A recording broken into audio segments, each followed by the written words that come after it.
កិច្ចប្រជុំបានចប់ហើយនៅវេលាម៉ោង 2 ជាងបន្តិចមកនៅទីក្រុងកូឡាឡាំពួរហើយនៅក្នុងកិច្ចប្រជុំនោះជាធម្មតាយើងដឹងហើយថាប្រទេសថៃបានបន្តដាក់លក្ខខណ្ឌដែលដូចលើកមុនអញ្ចឹងក៏ប៉ុន្តែក្នុងនេះដើម្បីឲ្យកិច្ចប្រជុំឲ្យមានលទ្ធផលជាផ្លែផ្កានោះខាងភាគីកម្ពុជាបានលើកសំណើថាធ្វើយ៉ាងណាដើម្បីឲ្យមានបទឈប់បាញ់នៅម៉ោង 12 យប់នេះតែម្ដងភាគីថៃបានតបមកវិញថាដើម្បីយកសំណើនេះជាផ្លូវការ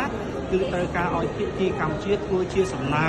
ជាលាយអក្សរឬក៏ជាផ្លូវការមួយទៀតដោយសារថាកិច្ចប្រជុំពេញអង្គនៅទីនេះហើយបន្ទាប់មកខាងម៉ាឡេស៊ីដែលជាម្ចាស់ផ្ទះនេះចង់បានលទ្ធផលចង់បានផ្លែផ្កាក៏ដូចជាបណ្ដាសមាជិកអាស៊ានដទៃទៀតនោះដូច្នេះឥឡូវនេះម៉ាឡេស៊ីបានបន្តធ្វើដឹកនាំដើម្បីឲ្យមានកិច្ចប្រជុំត្រីភាគីបន្តទៀតមានន័យថារដ្ឋមន្ត្រីការបរទេសកម្ពុជារ